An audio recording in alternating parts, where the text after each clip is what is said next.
Beauté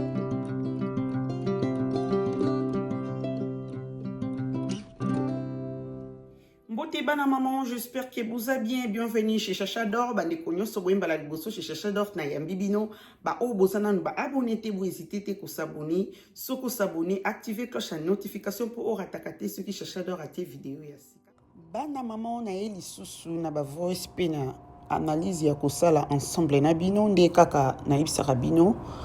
Ngai Chacha d'Or naza journaliste te, nazali chroniqueuse te, naza blogueuse.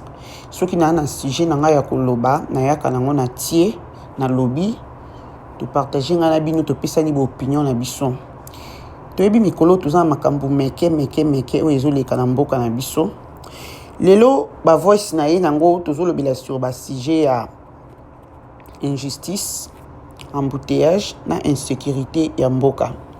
Nazo bandana no na makambu ya embouteillage na voice moko ya gouverneur a eza vidéo gouverneur asala ki akendaki na Istanbul nazo tiela bino boyo kayango après wana tokokota makambo etali injustice gouverneur akendaki na Istanbul après yango ndeko Piro Loire ayaki kosa pe analyse ni apesaki opinion na juste moi voice muke ya Piro aloba pe makambo eza très important eza pena makambo malamu pona mboka na biso nazotela bino boyo kananu ba voice wana na beti CT bandeko o bo saboni sika o no botalanga te ba oyo bo fingaka nga naza journaliste te naza blogueuse donc différence eza mukie nako sama kam demo na journaliste te to kana no voice yango et bon to continuer na vidéo na biso situation mboka o vivant eza pire que o biso to vivre lelo ça dit bacha métro biso eza ligne directe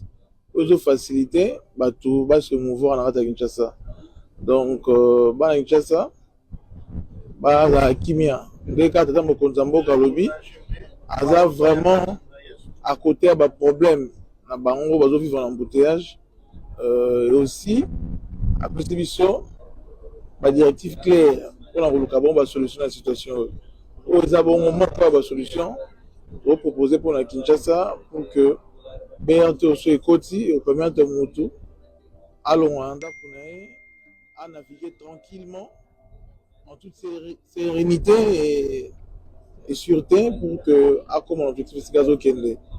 Donc au monibus un métrobus ils ont un ligne dédié ligne spéciale na la station mais après le lobela théoriquement on est besoin compter au sein de Kinshasa parce que c'est une étude de préfaisabilité pour que ça les mains ils ont 27 km où ils ont concerné métrobus au réaliser à Kinshasa donc il y a un autre qui expérimenté en haut tout le monde a fonctionné on est développé sur Kinshasa. Donc, les projets sont bien. Et aussi, vraiment que Kino va se mouvoir facilement. Et on a un ministre provincial, il y a transfert de mobilité. Tout le Gabon, on paye sa solution dans la situation d'embouteillage. Donc voilà, la mobilité va Kino. En fait, rage aux détermination, il y a aucun mambo chaud. Il y a aucun mambo chaud. En fait, toujours retard et belé. Toujours retard et belé. Situation est vraiment trop bas. Fossé d'effondrement est à Makassi. Alors, il faut tout se rattraper. Peut-être ça peut dignité à taille en Mboka Nabiso. Oui, Kinshasa est la capitale en Mboka Mounene. Kinshasa est le roi salon.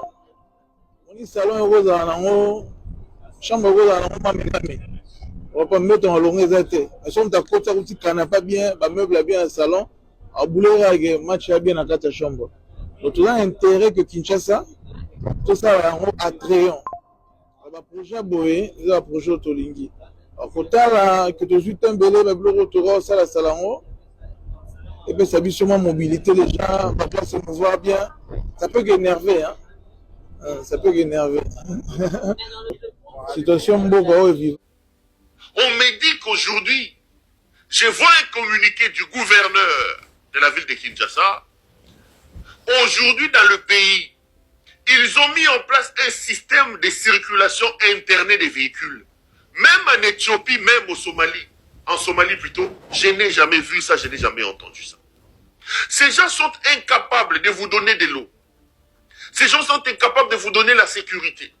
Ces gens sont incapables de vous donner l'électricité. Ils sont même incapables d'organiser la circulation routière. Qu'est-ce qu'ils viennent de mettre en place? Un système de circulation alterné. Pour eux, pour lutter contre les embouteillages, les véhicules dont les plaques se terminent par un chiffre pair sont obligés de rouler les jours pairs. Les véhicules dont la plaque se termine par un chiffre impair roulent les jours impairs. C'est incroyable, les amis. Tshisekedi est un bandit, c'est un fou. Du jamais vu dans ce pays, on n'a jamais vu ça. Les amis, c'est-à-dire quoi? Ngai plaque nange sugi na 3. Donc, j'ai le droit de sortir avec ma voiture lundi, mercredi et vendredi. Seulement ces 3 jours-là. Plaque nange sugi na 4, plaque nange sugi na 6. Yoko bimisa mutu kanogaga mardi, jeudi, samedi. Dimanche, malobi est libre. Au départ, je me suis dit, mais c'est un canular, je n'en croyais pas à mes yeux. Mais je vous dis, les amis, voilà la décision que ces gens viennent de prendre. Voilà la décision que ces gens viennent de prendre. Les véhicules dont l'immatriculation se termine par le chiffre pair, il faut... Mais attendez, vous n'avez pas de tram dans cette ville. Vous n'avez pas de métro dans cette ville. Vous n'avez pas de bus dans cette ville. Vous empêchez aux gens qui ont des véhicules de sortir. Donc lundi, on l'a mouki na tongo, puisque voiture na yo et souki na chiffre pair, comme gakobimate. Mais bana no ba ko classe ndengeni. Bana no ba ko kende classe ndengeni. Et qui vous a dit que ça va résoudre le problème d'embouteillage? Bato yo bazaba miyibi, bayaki pona moyibi les amis. Je vous dis, c'est la décision qui a été prise. Avant, ils vous ont dit que le matin, voilà, mais non, cette solution idiote, comme l'idiotie qu'ils viennent de prendre. Est-ce que même na Gaza, ça se fait comme ça? Donc, ce que on mouki na tongo, il faut à la plaque na yo. Plaque na yo, chiffre à soukeza, chiffre impair. Allez, otali les autres ajouni. Soit aux ajours impair, comme Kobimisa Moutoukate. On l'a mouki otali plaque na yo. Soit qui les ajoute. Attendez. Mais que fait le gouverneur? Lorsqu'ici, sur ce plateau, je vous ai dit que Tshisekedi vient de prendre Bob l'éponge. Dessin animé. Alongoli Bob l'éponge. Nakatia dessin animé à commissaire gouverneur. Les gens ont dit, non, tu parles de lui parce qu'il est, tu es grossophobe. Regardez les décisions que prennent Bob l'éponge. Et pourtant, souvenez-vous, il n'y a pas longtemps, Bob l'éponge nous a dit qu'en février 2025, Kinshasa aura 63 km de route. C'était ça sa promesse. Yéyo, Bolandaye, Tokutanissimo, Bolandano Bob l'éponge, et puis après, je vais vous mettre les images. Wana ezalaki makambo ya embouteillage surtout bitoloba makambo ya insécurité na mawa makasi na Congo.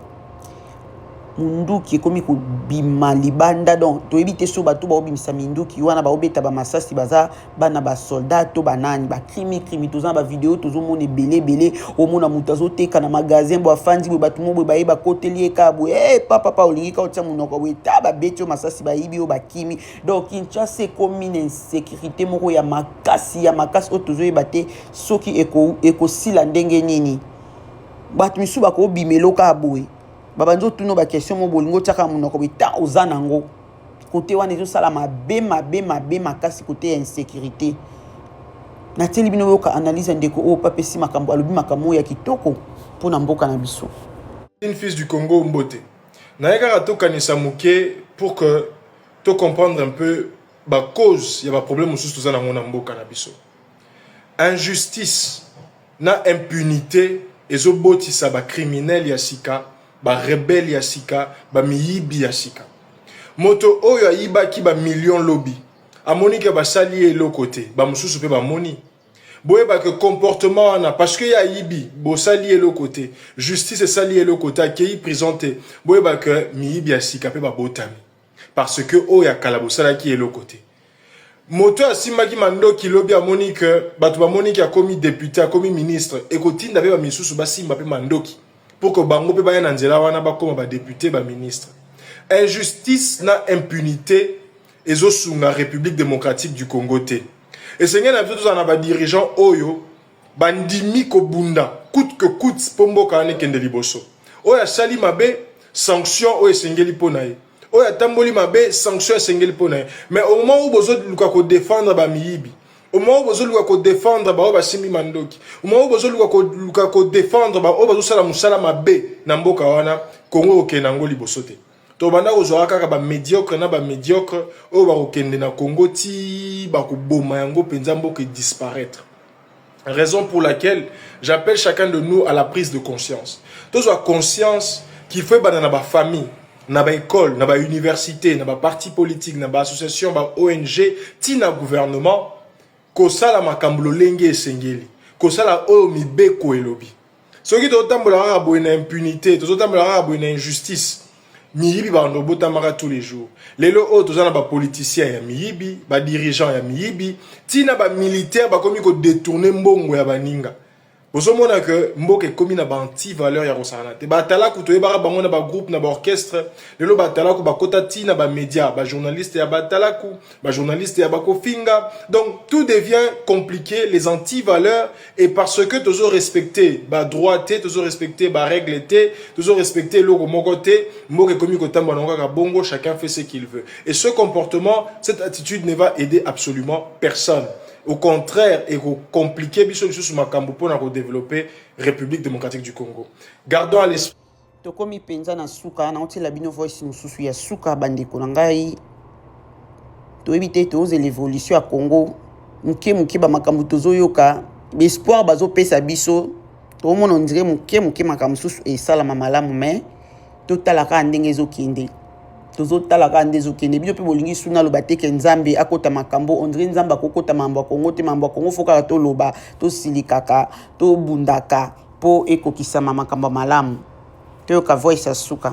D'une fille et d'une fils du Congo, bonsoir. Na évité ceux qui message o ekoki ko sepelisa nani, mais balobi la France injecte 60 millions d'euros pour le développement de Kinshasa. Et l'ingoloba que France azui na mbongo na yo azaranango 60 millions d'euros pour que biso na Kinshasa makambo se développer. Donc batonga Kinshasa ba bongisa yango et comme bien vivable kitoko ba infrastructure makambo nyonso bien. Mais muto atie mbongo wana ezali France. Parce que quand on dit injecter, ça veut dire que azui déjà atindi déjà 60 millions d'euros. Ba problème ezé belé na kati ya message o. Ya liboso d'abord ezali muto azotinda mbongo. Boyebi que France na makambo ya Afrique aza partenaire malamu te, aza partenaire kitoko te.